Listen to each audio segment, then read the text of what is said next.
Welcome to Fluid Mechanics course. This is our introduction. So what is fluid mechanics? It is a physical science dealing with the action of fluids at rest or in motion. And it is divided into two major areas, the fluid statics and the fluid dynamics. Statics, which deals with fluids at rest, and dynamics concerned with fluids in motion. So first, we have to define fluid. What is fluid? So it is a substance that cannot maintain its own shape but takes the shape of its container.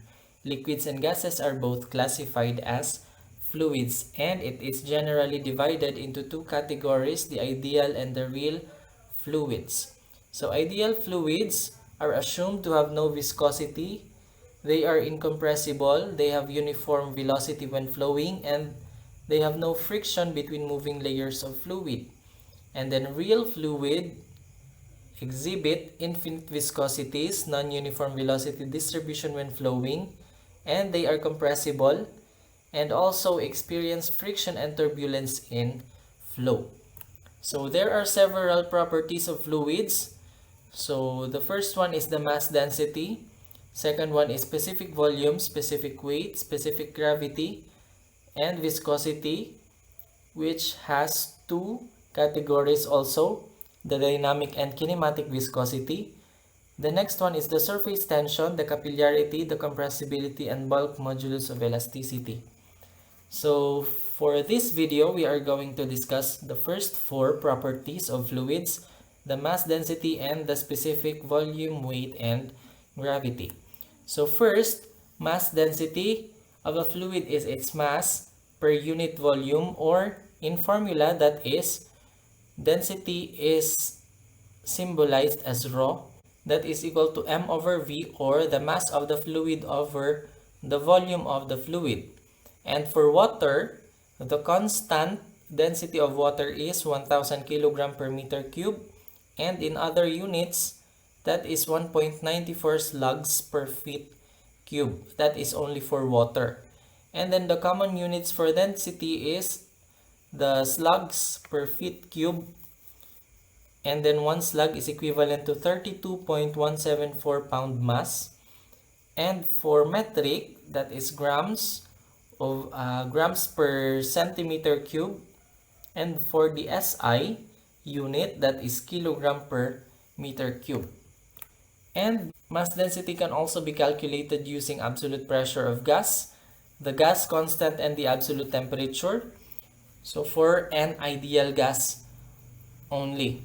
So rho, or the density, is equal to the pressure, the absolute pressure, over the gas constant times its absolute temperature. So your pressure here must not be in gauge. That should be in absolute pressure. And then R is always constant, and then T, the absolute unit, the unit for absolute temperature is only degree Kelvin and degree Rankine. So for the unit of the absolute pressure in gas, it can be in Pascal or in pound per square inch, or PSI. And for gas constant, for air only, the R is equivalent to 287 joules per kilogram Kelvin, or equal to 1716 foot-pound per slug Rankine. For the specific volume, it is the volume occupied by a unit mass of fluid. So that is the reciprocal of the density.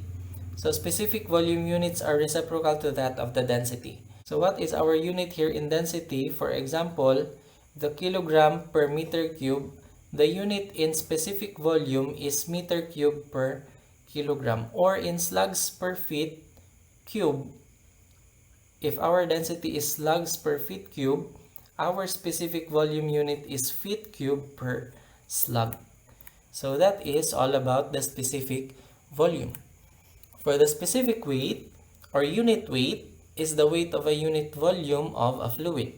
So that is symbolized as the symbol gamma. That is equal to the weight of the fluid all over the volume. And since our weight is equal to mass times the gravitational acceleration, that is constant. So, and our mass over volume is equal to our density. So, our specific weight formula can be defined as the density times the gravitational acceleration, or density times g. So, our g is always constant, 9.81 meter per second squared. And in English, that is 32.2 feet per second squared. The common units for specific weight is pound force per feet cube, or dynes per centimeter cube, or newton per meter cube. And for water, the constant specific weight of water is 9.81 kilonewton per meter cube, or 62.4 pound force per feet cube. For specific gravity, it is a dimensionless rate of a fluid's density to some standard reference density. The formula for the specific gravity is the density of the liquid all over the density of the water, that is standard, or in gases, the density of the given gas all over the density of the air. And using the specific weight, if we have the values of the specific weight, so we can find for the specific gravity, that is equal to the specific weight of the liquid all over the specific weight of the water, or specific weight of the given gas all over the specific weight of air. And for water, S, or the specific gravity, is always equal to 1. For example, a reservoir of glycerine has a mass of 1,200 kg and a volume of 0.952 cubic meters. Find its weight, density, unit weight, specific gravity, and specific volume. So given mass is 1,200 kilograms and volume is 0.952 meter cube. And for A, the formula for the weight is equal to mass times the gravitational acceleration. So our mass is 1,200 times 9.81 meters per second squared. And so our weight is equal to 11,772 Newton, because kilogram, the unit kilogram times meter per second squared will be equal to Newton. If we are going to convert this one into kilonewton, that will be equal to 11.77 kilonewton. We just have to divide 1,000 to our Newton unit.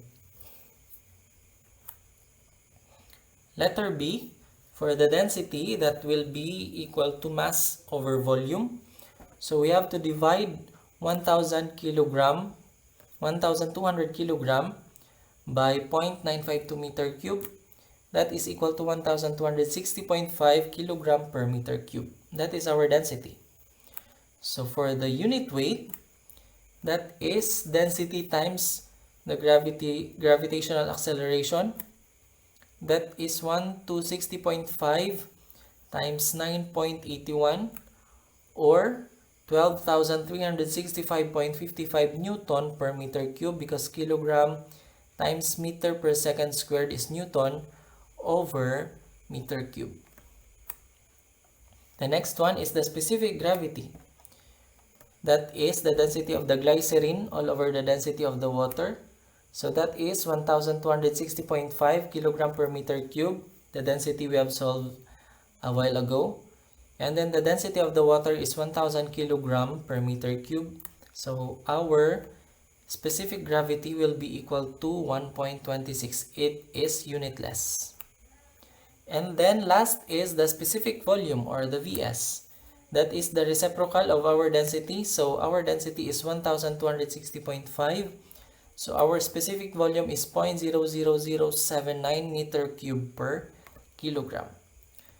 Okay, for our second example, the specific gravity of a certain oil is 0.82. Calculate its specific weight in pound per feet cube and kilonewton per meter cube, and mass density in slugs per feet cube and kilogram per meter cube. First, the given is only the specific gravity of a certain oil. So for the specific weight, we are going to use for the we are going to use the formula of the specific gravity using the specific weight units. So that is equal to specific weight of oil over the specific weight of water. Since S is 0.82 and we have a constant specific weight of water, which is equal to 62.4 pound per feet cube. And we can find for the specific weight of the certain oil, that will be equal to 51.168 pound per feet cube by cross multiplying this 0.82 times 62.4. And then finding for the specific weight of that oil in kilonewton per meter cube, that is 0.82 times 9.81 kilonewton per meter, the constant specific weight of water in kilonewton per meter cube.